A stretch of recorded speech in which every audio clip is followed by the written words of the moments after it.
आप सभी लोगों का मेरे इस यूट्यूब चैनल पर दिल से स्वागत है। अगर आप इस चैनल पर नए हैं तो प्लीज़ इस चैनल को सब्सक्राइब कर लीजिएगा और बगल में जो घंटी का आइकन है उसे ज़रूर दबा दीजिएगा ताकि मेरे चैनल पर आने वाली सारी वीडियो का नोटिफिकेशन आप तक पहुंचता रहे। आपके एक लाइक और एक सब्सक्राइब से मुझे मोटिवेशन मिलता है, तो प्लीज़ वीडियो को लाइक कर दें और अभी तक आपने सब्सक्राइब नहीं किया इस चैनल को तो प्लीज़ सब्सक्राइब कर लें। इस वीडियो के लास्ट में मैं 2 टिप्स बताने वाला हूँ, जिस टिप्स का अगर आप यूज़ करेंगे तो आप 2000 से 3000 के करीब आप अपनी इनकम बढ़ा पाएँगे। आज हम बात करने वाले हैं फिनो पेमेंट बैंक से जो जुड़ी हुई बीसी सखी हैं, वो अपना मर्चेंट अकाउंट से आधार के माध्यम से किसी भी बैंक के कस्टमर के अकाउंट में पैसे बिना चार्ज के कैसे जमा कर पाएँगी, उसके बारे में। तो सबसे पहले यहाँ पे जब फिनो पेमेंट बैंक की जो बीसी सखी हैं, अपना जो फिनो पेमेंट बैंक का जो डिवाइस है, उसमें जब लॉगिन करती हैं तो कुछ इस तरह का पेज खुलता है। यहाँ पे आपको दिखेगा एईपीएस का ऑप्शन यहाँ पे। जैसे ही आप इस पे क्लिक करते हैं तो यहाँ पे कुछ इस तरह का ऑप्शन आ जाता है जहाँ से आप बैलेंस इंक्वायरी, कैश विड्रॉल, तो सबसे नीचे जाके यहाँ पे देखेंगे तो यहाँ पे आपको कैश डिपॉजिट का भी ऑप्शन मिलेगा। जैसे आप कैश विड्रॉल करते थे, जो आगे स्टेप फॉलो करते थे, सेम स्टेप यहाँ पर भी है कैश डिपॉजिट में। इसमें भी आपको आधार नंबर भरना पड़ेगा और उसके बाद बैंक नेम भरना पड़ेगा, फिर उसके बाद फिंगर लगा के जितना अमाउंट आपको जमा करना है अमाउंट भर के आप उसमें जमा कर सकते हो उसके खाते में।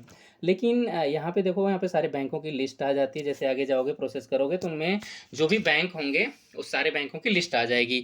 लेकिन फिनो पेमेंट बैंक ने अभी कुछ ही बैंकों को इस सर्विस के लिए इनेबल किया हुआ, जैसे कि union bank of India. Bank of India और कुछ और बैंकों को इन्होंने कैश डिपॉजिट करने के लिए इस सर्विस को इनेबल किया हुआ है। बाकी सभी बैंकों के लिए अभी ये सर्विस जो है डिसेबल है। आने वाले टाइम में सारे बैंक, जैसे मेन जो बैंक हैं, central bank, state bank of India, Punjab national bank और सारे बैंकों को ये इनेबल कर देंगे ताकि आप किसी भी बैंक का कस्टमर आपके पास आता है तो उसके खाते में आप पैसे जमा कर पाएंगे। इससे आपकी जो इनकम है वो डबल हो जाएगी। मतलब आप कैश विड्रॉल पे जो कमीशन आपको मिलता था वो तो मिलेगा ही, उसके साथ साथ कैश जो डिपॉजिट करेंगे उस पे भी आपको कमीशन मिलेगा। इससे आपका ट्रांजैक्शन भी बढ़ेगा, कमीशन भी बढ़ेगा और बैंक जो बार बार आप जाते थे उससे आप थोड़ा बच जाओगे। कम बार आपको बैंक जाना पड़ेगा, क्योंकि आप जमा भी करोगे तो आपकी ट्रांजैक्शन ज़्यादा होगी इससे। तो अभी देखिए आने वाले टाइम में कब तक के सारे बैंकों का जो फिनो पेमेंट बैंक है कब तक इस सर्विस को इनेबल करता है। जब इनेबल कर देगा तो आप इन बैंकों में भी आप कैश आसानी से जमा कर पाओगे। अभी अगर आप किसी भी बैंक में कैश डिपॉजिट करते हो और उसमें अगर इनेबल नहीं है तो अभी आपको एरर आएगा कुछ इस तरह का, AEPS disable for this bank. तो जैसे ही मान लो स्टेट बैंक ऑफ इंडिया का आपने आधार नंबर भरा और state bank of India select किया, अमाउंट सेलेक्ट किया और आधार पे जैसे ही आप क्लिक करके आधार लगाने की कोशिश करोगे, फिंगर लगाने की कोशिश करोगे तो कुछ इस तरह का एरर आ जाएगा आपका कि AEPS disable for this bank.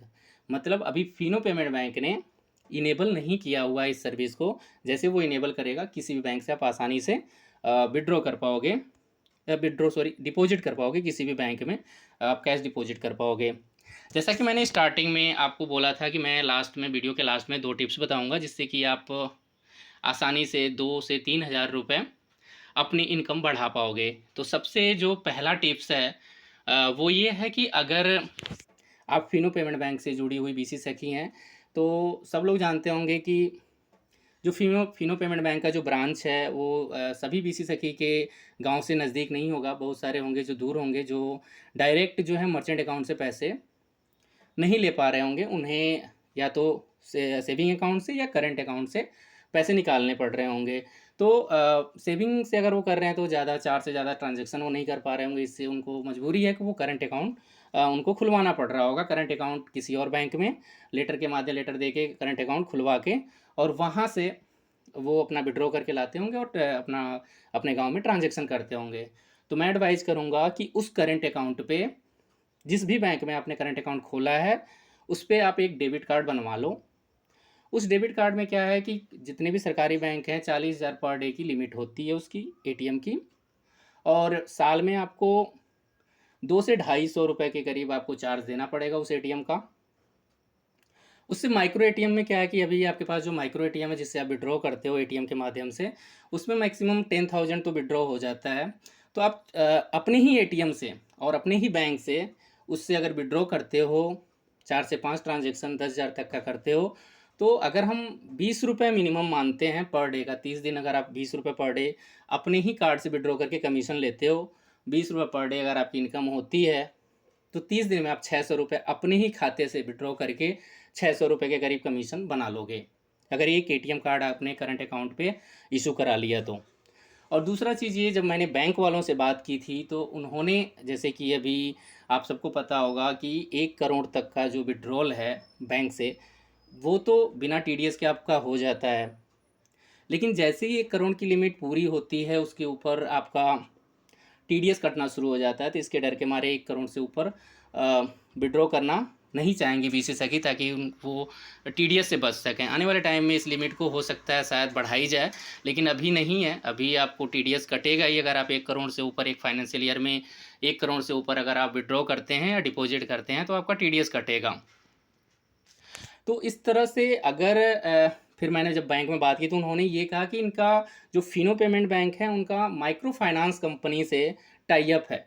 तो अगर आपके एरिया में भी कोई फाइनेंस माइक्रो फाइनेंस कंपनी है और जिससे इनका बैंक में फिनो पेमेंट बैंक में टाई अप है, तो इनका कहना है कि ये आप अपना डिवाइस ले जाके, ये जो माइक्रो फाइनेंस कंपनी होती हैं ये लोन बांटती हैं और डेली का इनका जो रिकवरी होता है लोन का, उस लोन का जो ईएमआई इनके पास आता है कैश के रूप में आता है, तो ये इनके पास कैश होता है। तो इनके खाते में, जो फिनो पेमेंट बैंक में इनका खाता होता है, इनके खाते में आप ट्रांसफ़र कर दोगे अपने मर्चेंट अकाउंट से और उनको रसीद निकाल के प्रिंट आउट करके दे दोगे। तो ये कैश आपको दे देंगे। और इन्होंने कंडीशन ये दी थी कि 1 लाख रुपए तक का ही, ये जो माइक्रो फाइनेंस कंपनी है 1 लाख रुपए तक का ही आपको कैश देंगी, 1 लाख आपके मर्चेंट अकाउंट में रहेगा।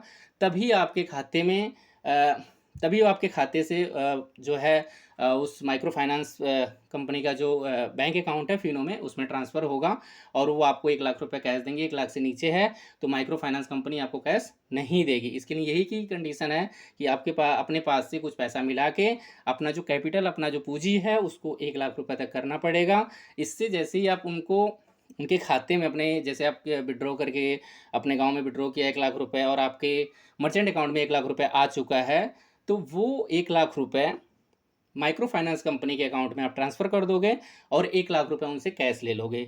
इस तरह से जो आपका कैश का जो विड्रॉल है वो ट्रांज़ैक्शन नहीं रिफ्लेक्ट होगा। इससे आपका जो 1 करोड़ की जो लिमिट है, टीडीएस का जो डर है, उससे आप बच जाओगे, मैक्सिमम ट्रांज़ैक्शन कर पाओगे। और जब आप उनके खाते में पैसे जमा करोगे तो उस पे भी आपको ₹200 के करीब कमीशन जो है मिलेगा आपको बैंक के द्वारा, फिनो पेमेंट बैंक के द्वारा। तो आप अगर मान लो महीने में 10 ट्रांज़ैक्शन भी करते हो तो ₹200 अगर पर ट्रांज़ैक्शन आपको अपना फंड ट्रांसफ़र के लिए ₹200 अगर आपको कमीशन मिलता है, तो आपका 10 ट्रांज़ैक्शन भी कर दो, 2,000 यहाँ से, और आपका ₹600 जो है एटीएम से मंथली, तो ₹2,600 के करीब आप अपना कमीशन जो है बना पाओगे। और जो आप विड्रॉ करते हो तो नॉर्मल आपका जो 1 लाख रुपए पे मान के चलो 200 से लेके 220 जो फिनो पेमेंट बैंक अभी छोटे ट्रांज़ैक्शन पे दे रहा है, तो उतना तो अलग से आपको मिलेगा ही, लेकिन ट्रांसफ़र पे भी एक अलग से आपका कमीशन जुड़ जाएगा। तो इस तरह से स्टार्टिंग में जो मैंने बताया था कि आप 2,000 से लेके 3,000 के करीब आप अपनी इनकम बढ़ा सकते हो। तो अगर ये दोनों टिप्स आप फॉलो करते हो तो आप आराम से अपना जो है इनकम 2,500 से 3,000 के करीब आसानी से बढ़ा पाओगे। तो अगर आपको मेरी वीडियो ये अच्छी लगी तो प्लीज़ इस वीडियो को लाइक कर दीजिएगा, और अभी तक आपने सब्सक्राइब नहीं किया इस चैनल को तो प्लीज़ सब्सक्राइब कर लीजिएगा। आप सभी लोगों का मेरा वीडियो देखने के लिए दिल से धन्यवाद। मिलते हैं अगले